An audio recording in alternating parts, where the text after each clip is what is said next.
Welcome to episode 4 of season 2 of Dropping Pebbles in the Pond. Come on in, make yourself comfortable, because today I'm spending some time exploring something that many of us dream about, but maybe hold back from, and that's being the choreographer of our own life. This is often something that's so necessary when we're going through significant changes or when we reach some kind of tipping point in our lives. Now, we should be live on a variety of different platforms. I say should because you never know what tech's up to these days. So whether you're watching on Facebook, LinkedIn, YouTube, whether you're watching live or the recording, you're most welcome to this particular episode. As usual, grab yourself something to write on and write with, settle in, grab a brew or your favorite tipple, and really make sure that you tune in to what's being talked about today, because I have a few questions for you to reflect on. And my guest joining me today, I'm sure, will have you wanting to make some notes of your own. I'll also be asking you to share your thoughts, comments, questions throughout this particular episode. And just for your information, we know that it's easier for us to see your comments in real time, which means we can then interact with you like we're having a proper conversation if you're watching on YouTube. And there's another advantage to that. It's kind of, soft focus, high definition. So head on over there if you want to join us for a better experience. Now, I'm always interested to know where our viewers, listeners are joining from. So do let us know which part of the world you're currently in, or as my dear friend Mary Alice says, where your feet are currently hitting the ground. It's about time I spoke to Mary Alice again, because she is such a special person. It's not unusual for us to have viewers from at least 4 different continents. So let's see if we can beat that this time round. So I'll ask you to share where you're joining from, where you're connecting with us today, and at some point we'll be able to share that information. Because as ever, I'm being supported or held together, as I often think of it, behind the scenes by my brilliant team. And they are going to share comments, questions as they become relevant, because I don't always remember to look for them, and I never was any good at multitasking. So it's a task that's better left to them. And apparently none of us are particularly good at multitasking, so I don't feel too bad about that. Now, I don't have to think back very far to realize that I've been dancing to another person's tune, marching to the beat of someone else's drum for far too much of my life. As a recovering people pleaser with an inferiority complex and a degree of shame that I wasn't fun or the life and soul of any party, I bent myself so far out of shape that I couldn't even recognize who I was. And I'm curious if you've ever felt the same. And if you have, please let us know in the comments, because it would be reassuring to know I'm not the only person that's maybe done that in the past. For me, the first act, I suppose, of growing into who I was meant to be rather than who I'd found myself becoming, perhaps, was when I divorced my first husband at the grand old age of 22. Sounds really sad when I talk about it now. I didn't realize there were people who could help in that particular situation. So I bought a book on do-it-yourself divorce, and I did just that. For very little money, I did a do-it-yourself divorce, and that was when I started finding my feet and finding the rhythm of my own life. Had I have known that there were people like my guest today, my experience might have been so much easier.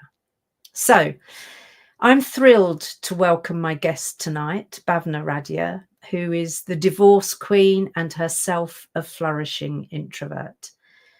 Now, I first met Bhavna at a community event and was immediately impressed by her calm demeanour, quiet confidence, genuine empathy, and yet I could see that beneath that composure lay a real ally and an advocate for women facing what is possibly one of the most difficult phases of their life. Bhavna ensures that women who decide to choreograph the next phase of their life through and post-divorce are heard and taken seriously. So, Bhavna, welcome. And please add to the brief introduction that I've given and tell us all a little more about you and share your perspective on choreographing your future. Wow, Joanne, what can I say? That introduction was amazing. Thank you so much. It's really interesting when somebody else introduces you, because you see yourself differently just in somebody else's words, really. But a little more about me. I am a single mum. I have got 3 beautiful girls. They are 23, 20, and 14 now. So they're getting quite big. Yeah, they're all doing their thing, and I guess they're such a big part of my life. You take every part of you and put it into your children. And especially when you're a single mum, it's everything, isn't it, to you? So I've been busy doing that for 23 years. Yeah, so because my eldest is now 23, I've been looking after them. And a little bit about my background. I am a family lawyer, and I decided that at 11, watching too much LA Law, different programs, that I was going to be that person in the high heels and a smart suit, walking through those corridors of glass. And I was quietly determined that I would do that, even despite hearing things to the contrary around me. And yeah, I managed to achieve that, which was great. And I didn't really know what I wanted to do in law, but I fell into family law. I loved studying family law because it was about people, stories. There's something about people's stories that really fascinates me, and the psychology of people. And I guess you see such a lot of psychology when you're looking at family law. So yeah, I fell into family law. I was practicing as a family lawyer, and found myself going through getting married. Met my husband. It was actually an assisted marriage. So my parents introduced us, and we got married, and things were fine. I carried on, in practice. I thought everything was going to be fine, but who knows at that moment what is in store for you. It's that whole thing of fairy tales, isn't it? We're brought up with fairy tales. We believe there's always a happy ending with our relationships. And, quite clearly I found out that wasn't the case for me. I wasn't going to have that happy ending in my marriage. We'd been married 15 years, 3 lovely daughters. They were really young, though, at the time. So Sienna was 1 when I made the decision to get divorced. And I guess life took a completely different turn, as you know, because you've been through that. It's an incredible time, isn't it? And something that you just can't understand how this is going to feel. And I think for me, it was even stranger, because when you help people to get divorced, you kind of think you know how this is, how it feels. You kind of think you know everything about divorce, but you don't. And the learning is when you go through it yourself. Yeah. And I think that's absolutely right in terms of we know our own experience, but everyone's experience is different. And I suppose there's also in my eyes, it gives you more credibility having walked that path yourself, So you then can have more empathy with people, because whilst your experience is not the same as theirs, you've had a similar experience. You've experienced, you've felt some of the same things. My jaw dropped when you said how old your daughters were, Bhavna, because I had no idea. You don't look old enough to have daughters of that age. So whatever you're doing, keep doing it, because it's working for you. Before we move on to questions, I think we've got a few comments coming in from where people are. So if you'd be kind enough to, Kudeja, definitely feel you there. Was that in terms of finding your own way? It'd be interesting to know what you mean. Chris is saying, hello from a freezing New York City. Gosh, you've got extremes in the US at the moment, haven't you? Freezing in New York and literally on fire down in California. Gosh, terrible. August, not so summery Melbourne. Yes, August, what are you doing here? You should be in bed, really, half sick, half excited with my husband. High Tech Mother, thank you for joining us. As usual, here for my sisters, as you always are, and we're honoured to have you here, so that's wonderful. And Sebastian's from Planet 12, yeah. High Tech Mother, brave and better divorced than unhappy in Asian. Now, yes, because High Tech Mother will understand that culture. In Asian culture, it's still a stigma, but glad you took steps, the best steps for your life. Gosh, how true is that? Thank you very much. So I'm going to kind of start us off with a question, some of which you've alluded to already, but it'll be good to have a little bit more kind of flesh on the bones, and then we'll see where that conversation takes us, Bhavna, if you're okay with that. Sounds good. Because I already know you're an introvert. And as I say, we met in a community of like-minded business people. And I was so impressed by the clarity of your mission and the very obvious empathy and compassion with which you talk about it. So we know that you found yourself going through your own divorce. Mm-hmm. In what way have you choreographed your own life post or through that and post divorce, would you say? I think to answer that question, I kind of have to take you back to possibly how I was feeling before that moment. And you know, High Tech Mum will understand that whole stigma of divorce in an Asian culture, and actually being really in the Asian community, there is a whole level of expectation. So it's almost like we are expected to behave a certain way, do a certain thing, and that pressure is huge. So what you find is that you're not living your life in any way, and you don't even know it at the time. And marriage is very similar. You know, there was still this whole way of being in a marriage. You have to be the wife who cooks and cleans, looks after the children. You kind of have that role and that expectation. And I felt like, even though my parents wanted me to be a strong, independent person, but yet we were so always sort of guided into where we were going.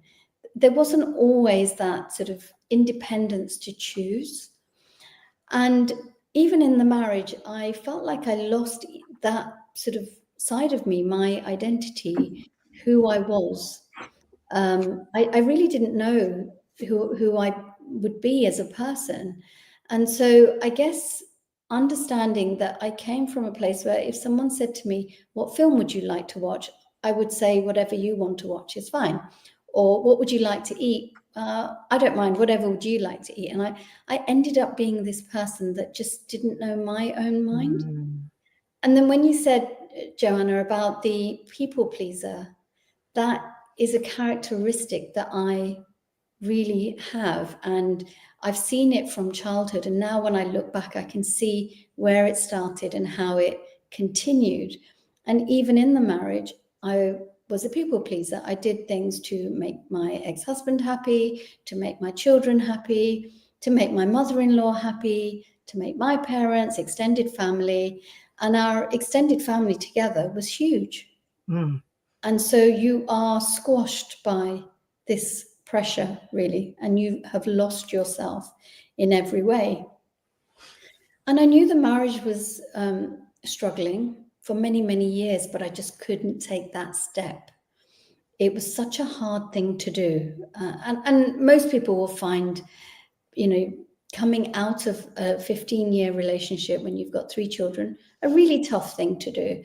But I just struggled with this decision for so long.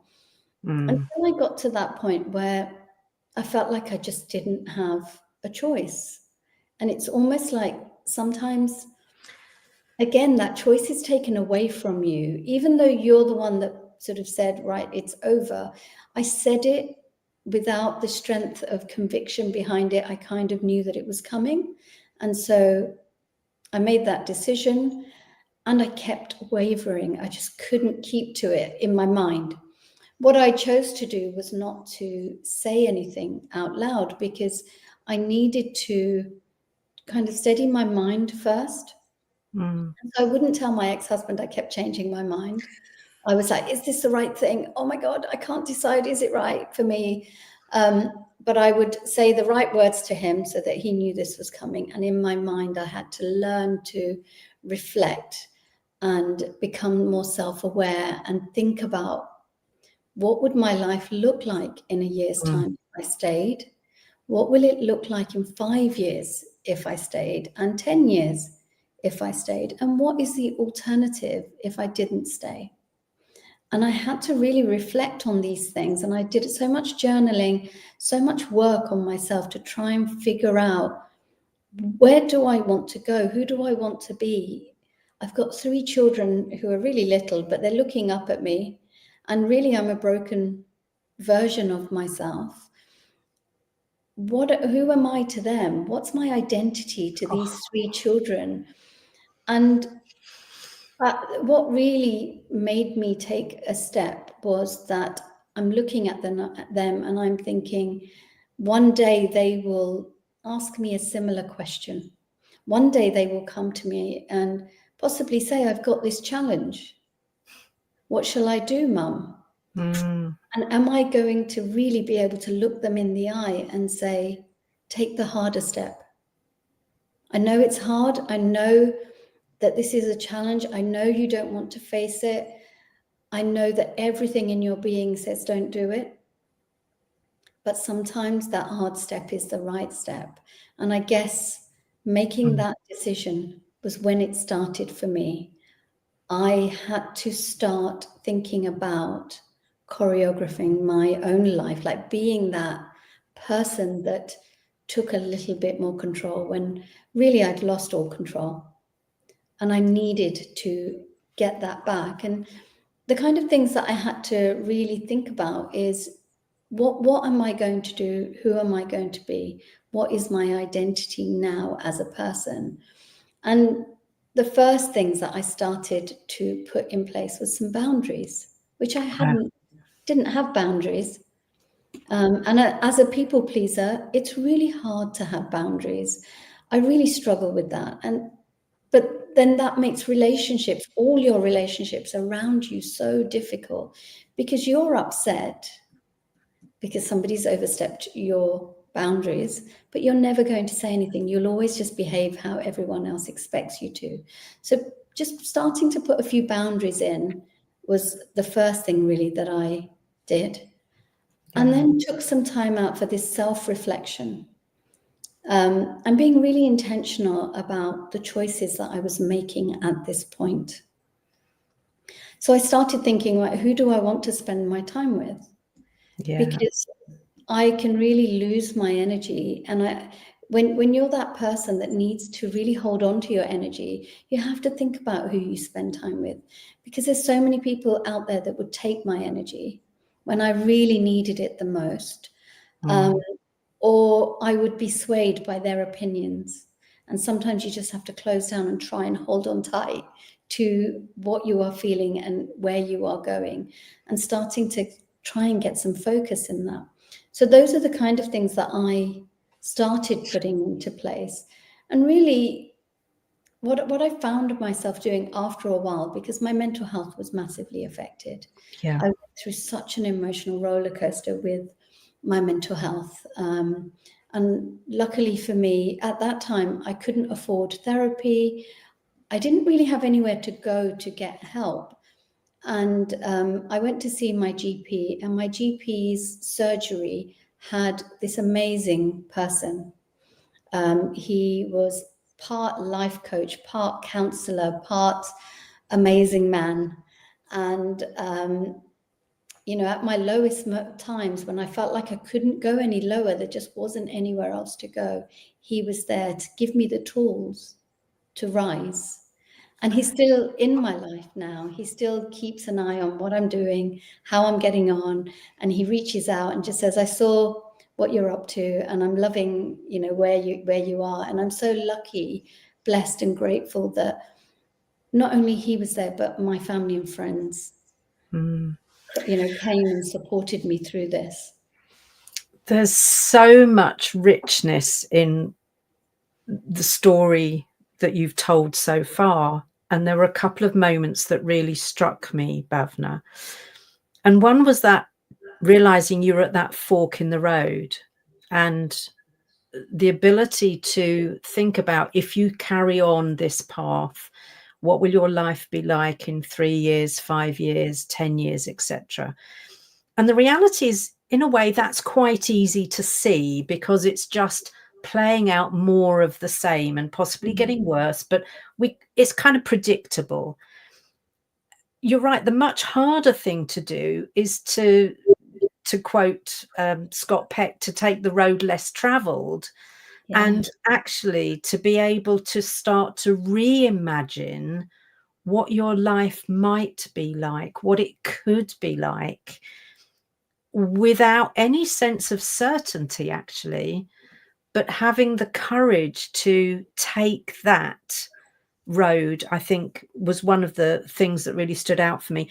Then, of course, boundaries, because for me, boundaries is one of the things that many women, many introverted women of a certain age, and I'm pointing at myself rather than you at that point, is something that we've neglected. We haven't felt the right somehow to have those boundaries. So when we decide to put them in place, I remember seeing a quote once from somebody who said, the people who react the worst to you putting in place and holding your boundaries are those who've been abusing them up until now. And I think there's such an element of truth in that. And then I think the third thing that really stood out for me, and I guess is going to be the trigger for the path you then took with your own work, and we'll come to that, is finding this person who you could turn to, who held the space for you to really find and create that new path, to choreograph your future, and to decide what your dance of life was going to look like. So thank you for sharing that so far. I think we've got some comments coming in. So if we can have those comments up, I'm sure there'll be things that have resonated with people. And yeah, completely. This is High Tech Mother. Yeah, women are outcast while men still get to live their life as normal. It's worse for quiet women. Yes, it is. Absolutely. But hey, we've got at least 3 quiet women in this community who have found their voices and are using them to good. Brad, having been through divorce, I know how difficult it is during and after. Cannot even fully imagine how tough it would be for a woman. Yes, it is, especially when that woman has children and is then the primary caregiver and trying to manage the whole life with women and career, whatever it happens to be. So thank you. People pleasing, Sebastian, such a huge mountain to carry. It is. And that's why I now refer to myself as a recovering people pleaser. Because the one thing I've realized is that there's somebody that I wasn't pleasing in all of that, and that was me. So I now please me, and if I can please others as well, that's a benefit. Sebastian's also saying narcissists leave such a mark that boundaries do feel like we're committing a sin. Yes. And that's that we need to kick to touch, right? Yeah. Brad, even though boundaries feel hard, once we're accepting ourselves, they start to look beautiful. Yes, don't they? They have a kind of a glory to them, a kind of they almost glow in some way. So I love that. Thank you, Brad, for sharing that. And thank you for talking about therapy. Let's normalize asking for support. Yes, bravo, Bhavna, absolutely. Gone are the days when therapy was for people who were broken in some dramatic way. Actually, therapy is good for almost anybody, I think. Yeah, because we often don't have enough people to talk to. Now, I think that's going to lead us into why you chose to specialize in being the queen of divorce, a divorce coach, a divorce consultant. I don't know quite how you badge it, but rather than just family law, you then took on a role of really helping other women through this difficult time. So tell us about the steps that led you to make that decision. So, you know, when you have experienced something so profound, I really needed to bring that to the work that I do. And initially, I'd given up work for a period while the children were really young, just because my ex-husband's work was quite stressful.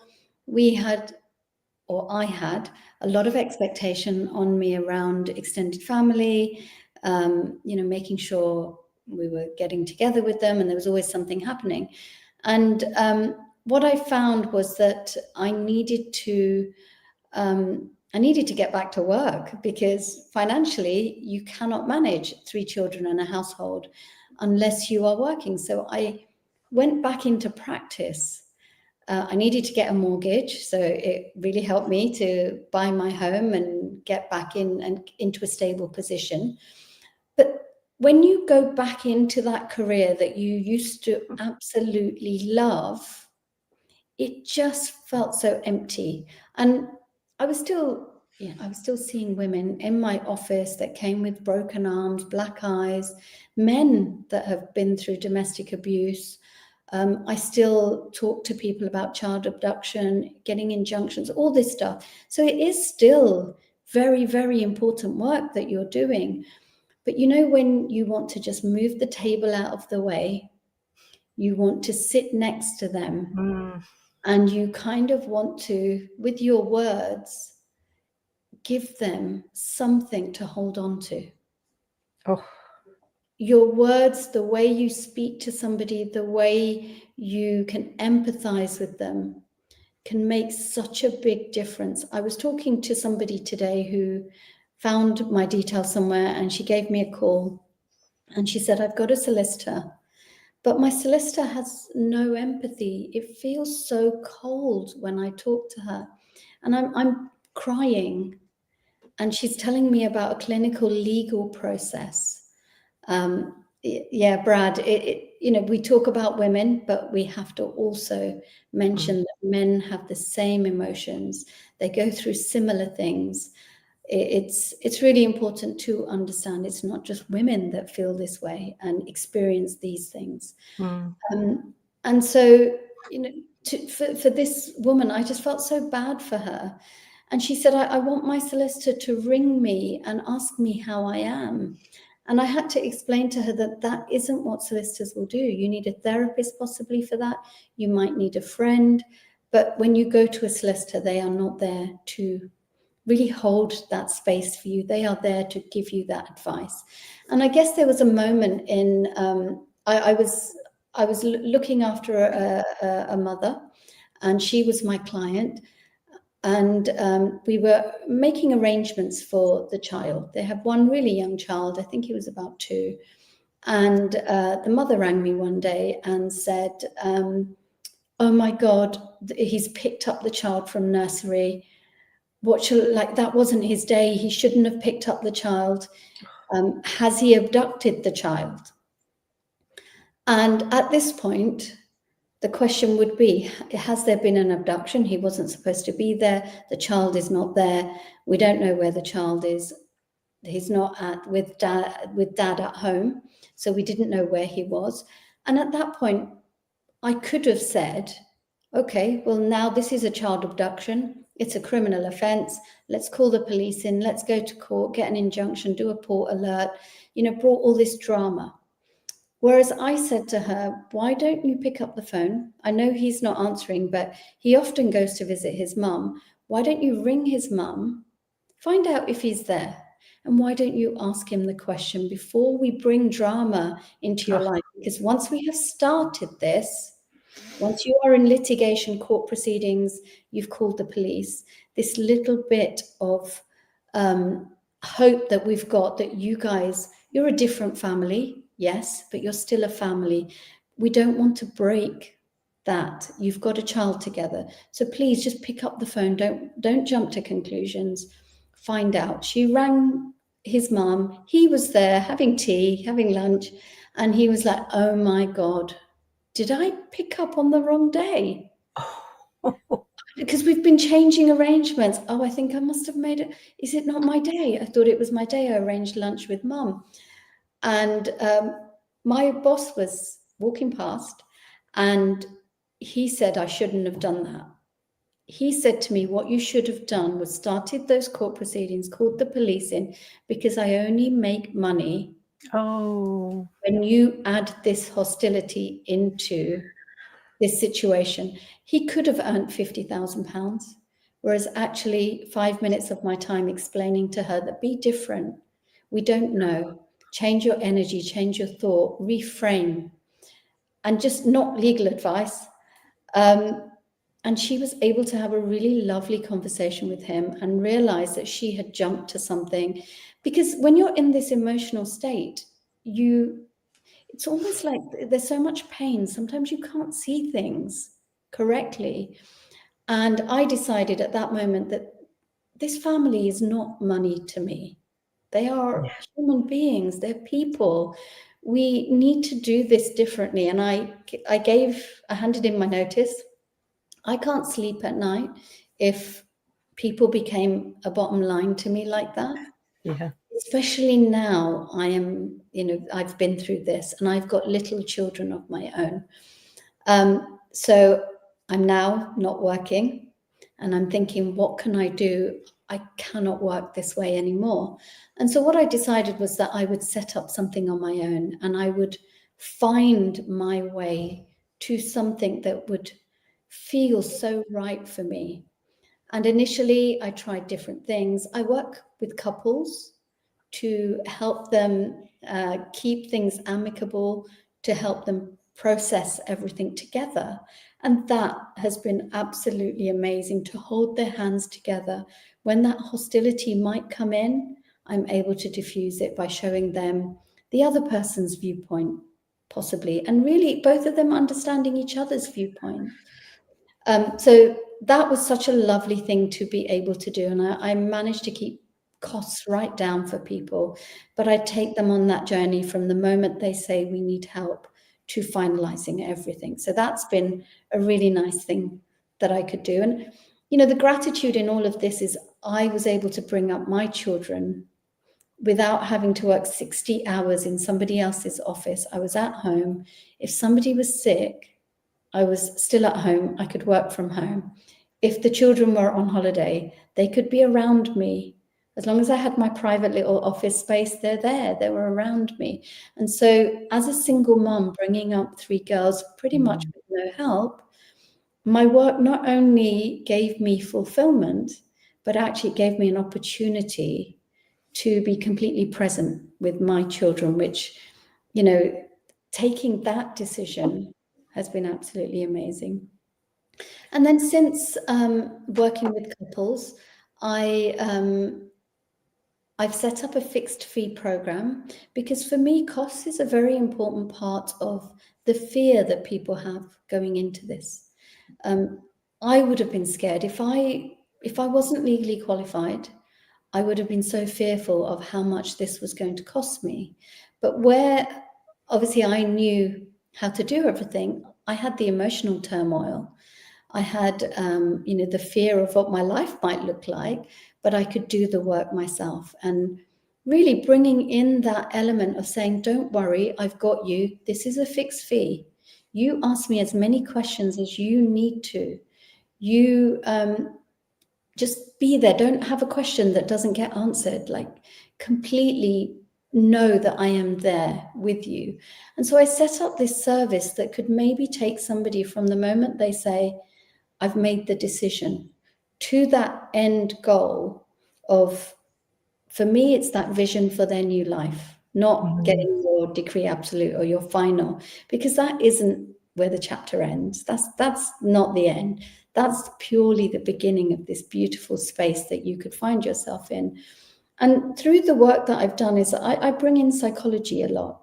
Even though I'm not trained in psychology, we have to understand the other person.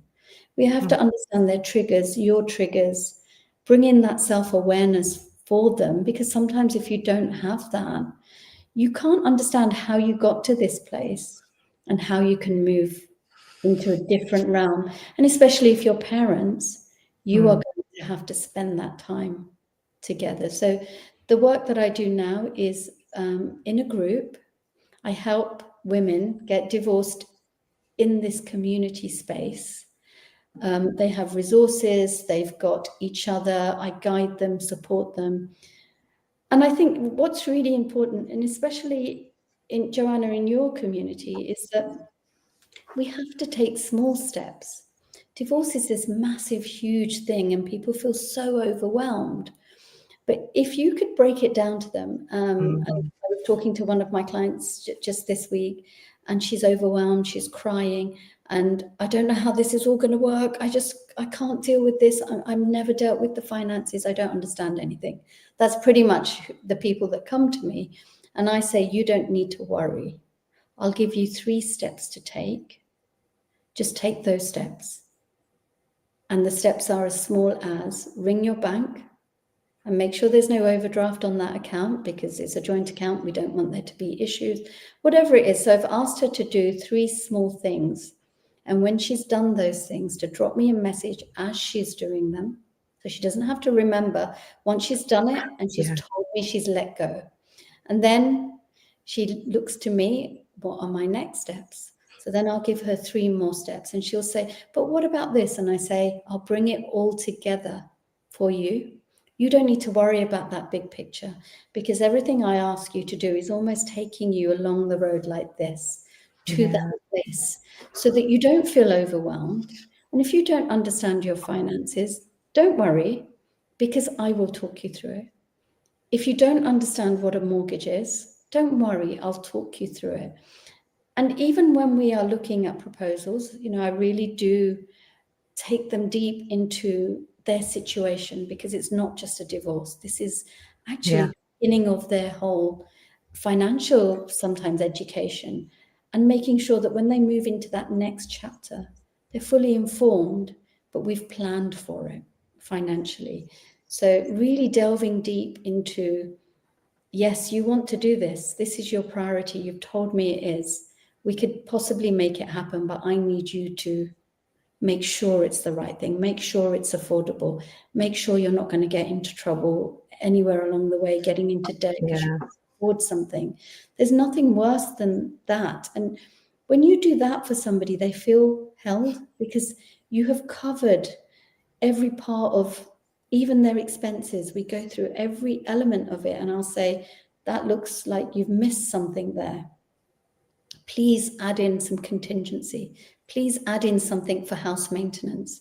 There is no way you'll be living in this house and not having to fork out something for, the dishwasher goes wrong, there's a leak, whatever. So we have to allow for this, and they don't think about these things. Or is it my job to say, no, please think about this? Because when we look at your actual expenses, not the expenses you think you have, we have to create this whole settlement around the life that we want you to have. I don't want you to be thinking, I want to go on holiday, but I can't. I want to buy myself something, but I can't, because maybe we've lived that life already. Maybe now we need choices. Yeah. Goodness, my mind is kind of buzzing at the moment. And if ever there was a business name that was spot on, it's yours. So Divorce Right. Okay. because as you say, the energy you bring to it, the way you reframe it, the way you take the drama out and refuse to see your clients as, you know, a bottom line, as a, you know, just something to pay your mortgage, is absolutely beautiful, Bhavna. Thank And you. gosh, as I say, if ever any of my friends or clients are in trouble and having thoughts about whether they need to separate, go their separate ways or whatever, I'm definitely going to send them in your direction, and we'll make sure we get to link some things in the future. The thing that really struck me with what you were talking about there was how you encourage people to go through this process still as a family or as a unit, in that it's, yes, we're divorcing, but actually, if we go through this with consideration for each other, with a degree of maturity in our communication, it can be so much less stressful. It's never going to be stress less, but so much less stressful. And the way you hold people through that process, I think, is absolutely magic. Absolutely magic. See, we have to realize that divorce is just, it's a period in your life. Yes, it might be 2 years, 3 years to get through to the other side. Then, like for me, my children were really young. I've got many, many years of communicating with my ex-husband. And if during the divorce, and not to say it wasn't really, like, there weren't really difficult moments, there really was, like, so difficult moments. And there was points where I thought he probably could be in a position where he won't see his children. And really, that's not what I want. I No. want them to be safe and I want them to be happy. But they get that if they see their dad. If they spend time with both of us, they will grow up to be well-rounded, happy people, as long as children are safeguarded, of course. And so I desperately wanted that. And there were periods where I thought that isn't going to happen. The children are saying they don't want to see dad. But what we have to do, as long as the children are safe, is encourage, make it easy for them, not let our possible feelings about the other person come into the children's thoughts around, you know, that relationship. So really, when my clients are talking to me, I'm always challenging them a little bit as well. So, you know, a client said to me, I got this email and he said this, this, and this, and I'm going to send a nasty email back saying this, this, and this. And I said, take a breath. Yeah. Stop, take a breath. Just because somebody reacts or sends you that, if we retaliate, we're in war. But if you take a step back, and I told her to not write anything till the next day. And when she writes, she has that vision of the love for her child at the forefront. And she wrote this beautiful email, absolutely beautiful email to him. And I was so proud of her for what she then created, because then when he responded to her so differently. Yeah. Because her energy was different. And I think there's a bigger piece here, in that you're helping them be such great role models for their children, and even for themselves going into, if they do, into other relationships, about, you know, if we treat each other with respect, even though we've gone through some difficult times, actually we can still have a level of open communication that eases, that facilitates things rather than kind of makes things more complicated. I think we've got a few more comments, and I'm not surprised, because Bhavna has shared so much gold here. So if we've got some comments, August, wish everyone can understand divorce does not mean we have to become enemies.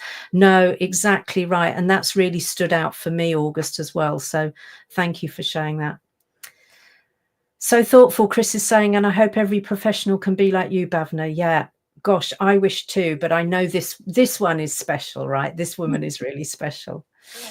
Magnus just said he's hiring Bhavna when I tried to divorce him. Now we're fighting over who hires. Oh, I love that. I love that. Yeah, Brilliant. Fixed fee genius. Absolutely. Isn't she a shiro?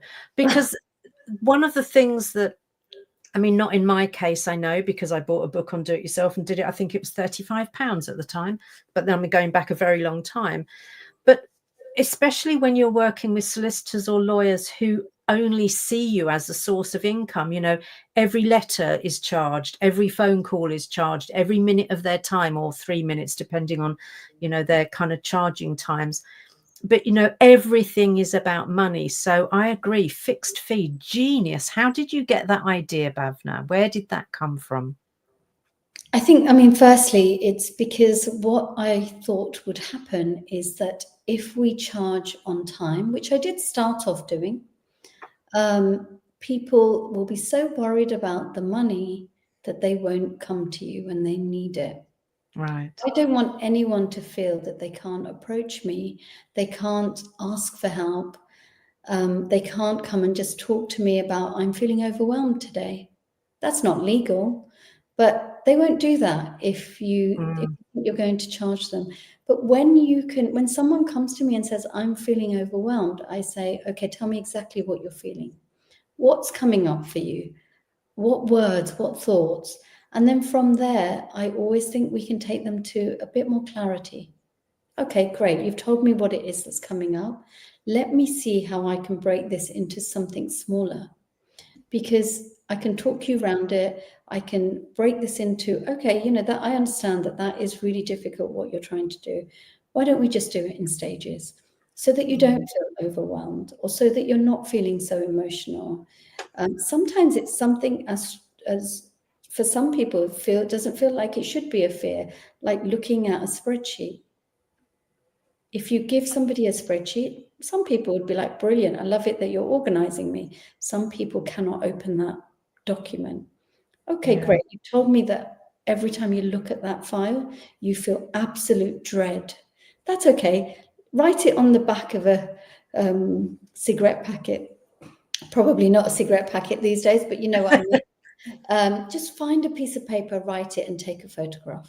Don't make it complicated. Let's get rid of overwhelm. So a lot of what I do is not legal, because actually divorce can be very administrative. Yeah. It's paperwork. Yes, Yes. there is an Yeah. element of negotiation, and is somebody hiding their assets, or all of these things. And, you know, people get a bit funny during a divorce. We're all trying to like protect our assets and not give away too much. But essentially, this is an administrative process. But what we feel around it is the bit that's really hard. And my clients will never speak to me if they think I'm going to charge them. And the bit that I absolutely love is that person that I have met, and I bump into people all the time who end up being clients, crying. She's looking down at the floor. She cannot, literally, I can see her aura, her energy is so low, and I just want to give her a big hug, but obviously we have to be professional as well. But you know, you see that and you just can see the pain. And then on the other side is this person that says to me, I stand in my power. Oh. This is the first time I have taken control of my life. And there has been moments where I went like this and like this and like this. But today, what has happened through this process, because they are essentially doing it themselves, I'm just their guide. Through this process, I know that any challenge that comes my way, I can beat that. I can do it. I will never now say, I can't do this. I will say, give me clarity, give me knowledge. I can do it. I just have to find a way. And when you see that absolute change in a person, because they haven't changed because they went through a divorce, they've changed because they did it themselves. They've changed because they've learned about taking control, empowering themselves, getting knowledge quietly, but really, you know, reaching out to me and saying, I don't understand this. And when I tell them something, when I explain it to them, they take that and go with it. You know, I love seeing them really fly with the information I'm giving them, and slowly taking that step. And we're there as a group, encouraging, supporting, celebrating with everyone. You know, when one of my ladies has a court hearing, I've prepped them. We've done all the paperwork. They're completely ready with what they're going to say. They come out of the hearing, they let us know what's happened, and we together celebrate them. And when you see that this isn't a divorce, this is a life transformation. Oh. We are genuinely changing a person's life. How can you worry about that 3 minutes? Yeah. And of course, you know, I have 3 children to bring up. It's not that I've not made an income from this. We have to earn money. And maybe years ago, I would have been frightened to say that. Maybe many, many years ago, I probably would have been like, no, I don't want to charge anyone. Now, that's part of my power, that I understand that I give value and I do have to charge for that value and put my boundaries around that as well. But when you know your clients have saved money, but not just saved money, grown as an individual, then you know almost your work is complete. Yeah, perfect. And you're right. This is there's so much in this that's about the self-empowerment. And once you've enabled that in somebody, it's going to be hard to, well, not that we'd ever want to do, but for them to lose that or put that back in a box. Yeah. So I think looking at the time, we're fast approaching me getting to the point of dropping this week's pebble. So I've got my pebble to hand here, and we need to think about what the pebble is for this particular episode. So, pebble,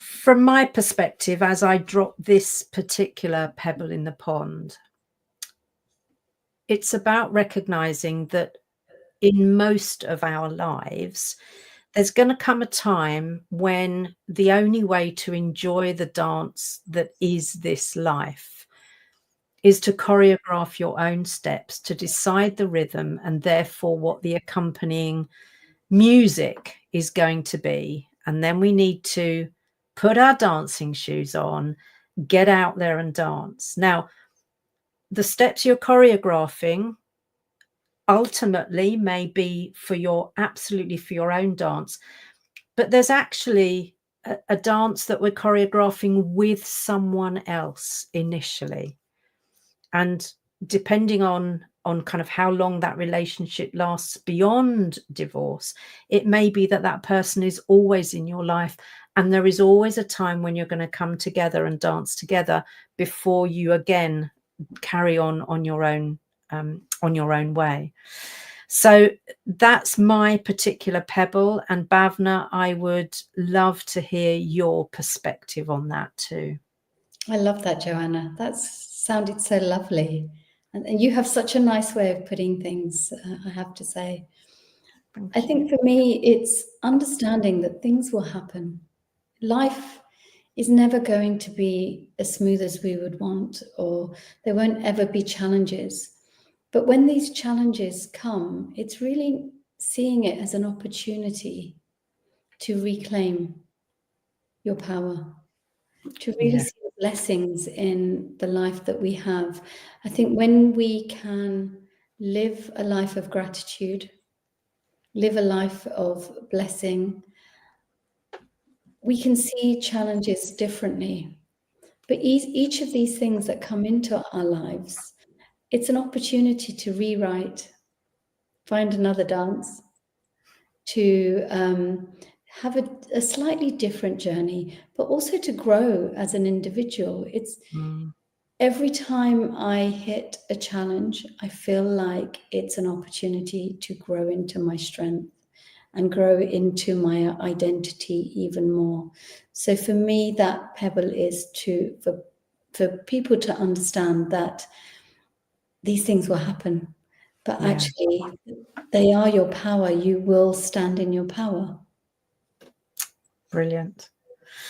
Thank you. So I guess there's a question that I want to ask people at this stage, and it's a fairly predictable question, as you would imagine, given the topic. And the question is actually, when will you decide that it's time to dance to your own tune, or at least dance with another in a different way, so that you are stepping in and empowering yourself, stepping into your own power, as Bhavna's just talked about. Now, it would be very remiss of me not to give Bhavna an opportunity to talk about how people can get in touch with her, how we can follow your work, because I know for one, I'm going to be keeping close tabs on you, because whilst I'm not predicting another divorce, people around me, I know there are things going on in their life. So Bhavna, tell us how we can find out more about you and follow you in your work. Thank you, Joanna. I really appreciate that. I share quite a bit on my Instagram channel, which is Bhavna.Radia. And I share about divorce, but I share about my life, because divorce doesn't define me. And there's so much more that I do and experience. So follow me on Instagram, see what I'm up to. But I also like to share tips and things that are helping my clients that maybe could help others as well. So that's a really good place to find me. I do a weekly talk online, and it's all different subjects around divorce, around the different legalities, but also emotions, how to do divorce on a budget, because not everybody has funds. So we have to find things for everyone. So I do this every Wednesday at 9 o'clock. And you can find a link to that on my website, which is www.divorceright.co.uk. So feel free to register. You can be anonymous if you would like to be. And it's a Zoom call. So, you can come there and ask questions and find out more about certain things around divorce. So that's a really good place to find me as well. I have a book called The Divorce Planner, and it's almost a play on the wedding planner. Because there's a time where we have to have a plan. This is just a different plan. And really the book it's not just for reading, it's actually for you to take action. So there's lots of resources in there where you can download resources and complete different steps. And I take you through steps, because actually you could do so much just through that element. It's there to help you save money, reduce some of the stress, and hopefully get the best outcome. So that's always a really good place to start. And I have a YouTube channel, which is recently started. And again, I'm doing talks with people that have been through divorce, and really picking out the bits that might be helpful to other people, because stories are so important, and bringing experts that genuinely could help as well to talk. So on my YouTube channel, there's quite a lot of different things that I share. So that would be a really good place to find me as well. Brilliant. And we're going to share a QR code at the end of the show, and you'll find, if you scan the QR code, pretty much all of the links that you'll need, you'll find if you scan that. So that's a really good place. But thank you for sharing all of those links. Bhavna, it's been an absolute treat, actually. And who would have thought that a topic like this would have been something that has left me feeling actually very calm and reassured, and that I have faith in the fact that there are good people out there who are not out to just kind of get every penny out of us in a difficult situation, but are actually have our best interests at heart and are enabling us to step into our power in those difficult moments. I'm going to close, but so for now, please hang on, stay in the green room, because I'll want to chat with you afterwards, and there may be other comments and questions that we need to answer.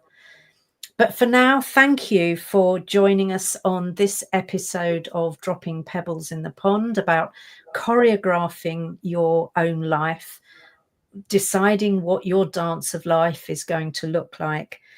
And we've heard so much goodness from Bhavna about actually, if we if we pause, if we take a moment rather than reacting, think about how we're going to respond, we can actually do that with a degree of maturity that helps us step into our power and go through what is probably the most difficult period of our life with actually a degree of grace. Can I even say that?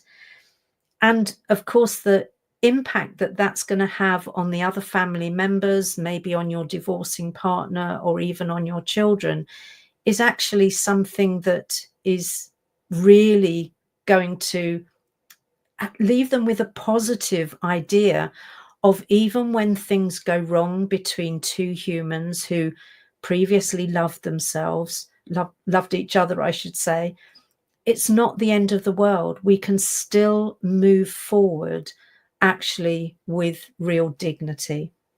So thank you for joining us. I do hope that you will stay to or tune into to Bhavna's channels. The QR code will come up in a moment. And until the next episode of Dropping Pebbles in the Pond, I wish you grace and I wish you peace. Go well, people. Go well.